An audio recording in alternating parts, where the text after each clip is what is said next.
we'll go back to the argument about the burning again. We'll revisit the burning, but let's go back to the foundation of the so-called fucking library. Once the largest library in the ancient world and containing works by the greatest thinkers and writers of antiquity. Okay, listen to this. I said this also in my other video. Everything I talk about is checked out. Everything I would say to you guys, I will never pull out my ass. Never. I've been a researcher for 20 solid years. So here's the scholarship right here, people. Once the largest library in the ancient world and containing works by the greatest thinkers and writers of antiquity. Okay, so here they're telling you these are the greatest minds of that time in antiquity, right? Including Homer. Didn't I bring up Homer? Plato, Socrates, and many more. The Library of Alexandria, northern Egypt, is popularly believed to have been destroyed in a huge fire around 2,000 years ago, and its voluminous works lost. Bullshit. That's a lie. Whatever was lost in there was the Greek stuff, the Greek shit, the Ptolemy shit. Again, couple of 100 years old. Let's continue. Did the burning of the Library of Alexandria set humanity back? Here's the question. How did the burning of the Library of Alexandria set humanity back? And you know what the response was from these academic people, from these white Anglo, Euro, Jewish scholars? Here's what they answered. Not really. In overall terms, it didn't really set European culture back at all. It didn't say if it set back African culture, ancient Kemetic culture back. Their response was strictly, no, not really. In overall terms, it did not really set European culture back at all. Why do you think they would reference European? Because again, I'm gonna keep drilling this shit into your heads. It has nothing to do with Africa. Why would I ask you a question about humanity and your response to me is Europe? You see how these people think? You see how small-minded these people are? Okay? It was a single incident in a very large world. That's correct. And there were many other good libraries around the Roman world. You'll notice the Roman Empire went on expanding for another few centuries afterwards. Let me read this shit again. No, not really.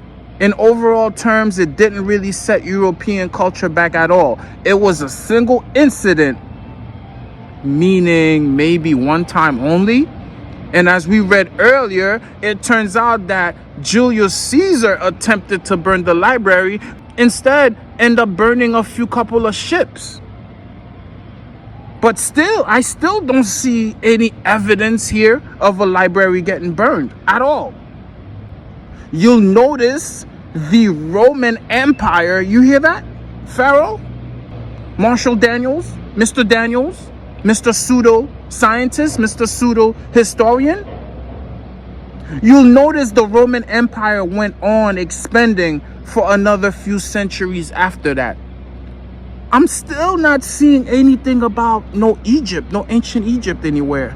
Nothing about our ancestors. I'm hearing Greeks, I'm hearing Rome, I'm hearing Alexander, I'm hearing Alexandria, I'm even hearing Plutarch, Socrates, Plato, Homer. You know which library is the oldest library of all time?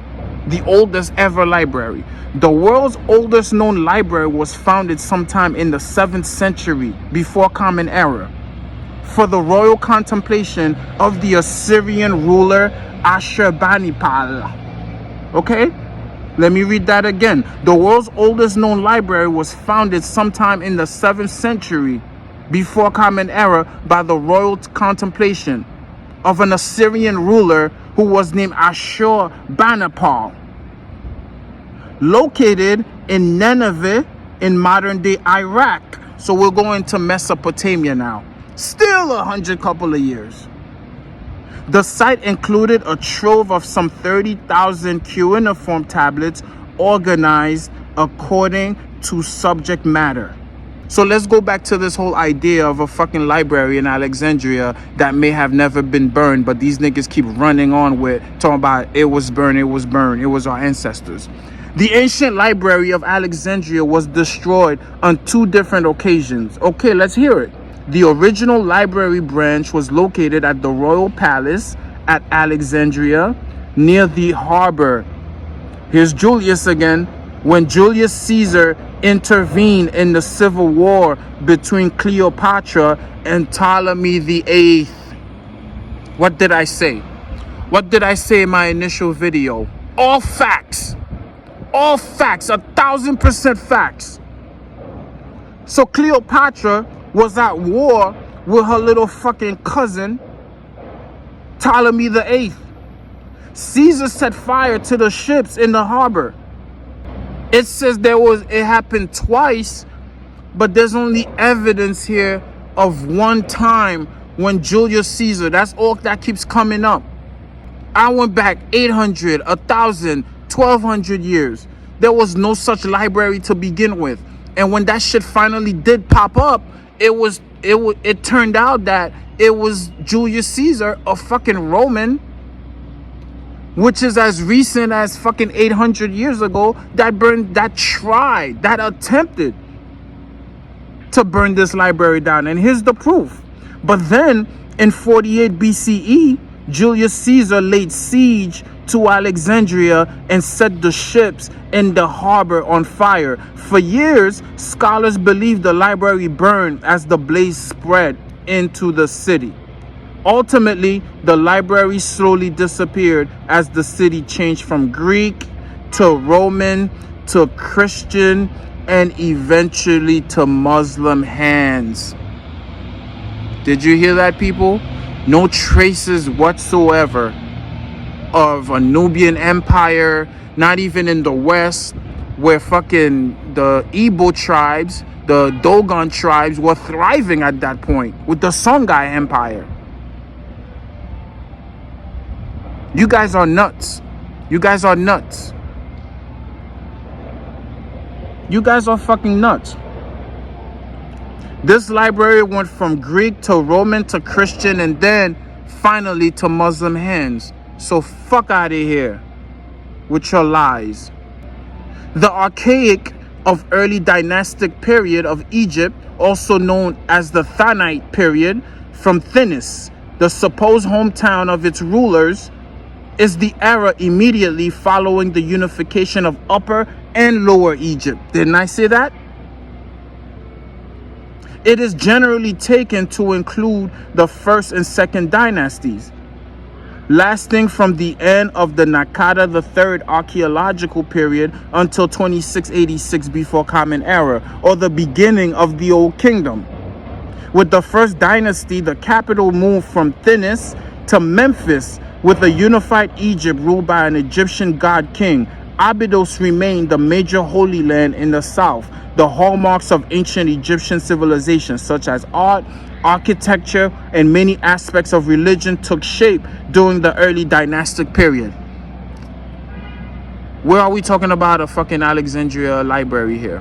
Or even a place named Alexandria? Upper Egypt, Lower Egypt, the Thanite period, Thinis, Abydos, even later on, much later on, Thebes, when we talk about Akhenaten or Amenhotep III. No mention of no Alexandria, no Greek shit at all. Young Pharaoh. Before the unification of Egypt, meaning from Upper Kingdom to Lower Kingdom, the land was settled with autonomous villages, right? I kept saying it, tribes battling it out. Just like today, you have your Moors, you have your Kemetic niggas, you have these Hebrew Israelites, you have the 12 nations, the 5%ers, all these little groups fighting it out. Nothing new under the sun. The country came to be known as the Two Lands. That's what Egypt was called. That was Egypt's other name, other title.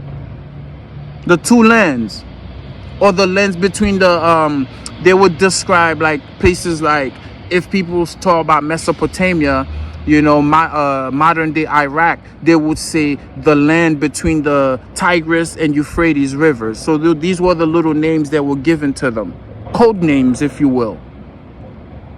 If anybody said to you the land between the Tigris and the Euphrates, you would know exactly what they're talking about. You say, oh, that's Mesopotamia. Oh, that's Iraq. Okay? So that was what Egypt was called. The two lands. The pharaohs, we're going to get into that. The women who literally ruled Egypt. Most of your pharaohs were women. Again, I'm going to say this. When they got there, the Greeks, when the conquerors got there, they were like, wait a minute, these are not kings, these are not men, these are women. Hence the title Pharaoh, House of Women. That's what Pharaoh stands for, people. I'm going to always say it. So Marshall Daniels appropriately went and decided to call himself Young Pharaoh, or in the beginning, Pharaoh Allah. He wanted to merge the two. They probably kicked some Muslim shit in his ear, because, you know, in this country, you're a black man, you go to jail, they turn you into Muslim. So Pharaoh was trying to find himself like the early Greeks and early Romans and early Europeans. Pharaoh was at war with himself, so he named himself Pharaoh Allah. Here's Pharaoh in Egypt, and then his Allah, no connection, but he merged the two names, Pharaoh Allah. And then later on, just Young Pharaoh. And then now we have Pharaoh Akhenaten. Same shit. Still means women. House of Women. The pharaohs established a national administration and appointed royal governors. The buildings of the central government were typically open-air temples. Okay, let's continue. Before the unification of Egypt, the land was settled with autonomous villages with the early dynasties, and for much of Egypt's history thereafter, the country came to be known as the Two Lands. The pharaohs established a national administration and appointed royal governors. The buildings of the central government were typically open-air temples constructed of wood and sandstone. The earliest Egyptian hieroglyphs appear just before this period, though little is known of the spoken language they represented. Let's talk about the first pharaoh real quick. According to Manetho, right? The first pharaoh, let's talk about the very first pharaoh, first dynastic period of Egypt. According to Manetho, the first monarch of the unified Upper and Lower Egypt was Menes, who is now identified with Narmer. Indeed, Narmer is the earliest recorded first dynastic monarch. He appears first on the necropolis seal, impressions of Den and Ka, or Ka. This shows that Narmer was recognized by the first dynastic kings as an important founding figure. Narmer is also the earliest king associated to the symbols of power over the two lands. See in particular the Narmer palette, a votive cosmetic palette showing Narmer wearing the crowns of Upper and Lower Egypt. Like the crown had a snake and also an eagle's head on it, which signified that the two kingdoms were united. Whenever you saw a pharaoh, and I quote, with the crown with the bird and the snake, that represented both kingdoms, okay? And may therefore be the first king to achieve the unification. Later on, I would tell you that it was done by Hatshepsut, but we're gonna get into Hatshepsut, the female pharaoh. Consequently, the current consensus is that Menes and Narmer refer to the same person. Alternative theories hold that Narmer was the final king of the Naqada III period.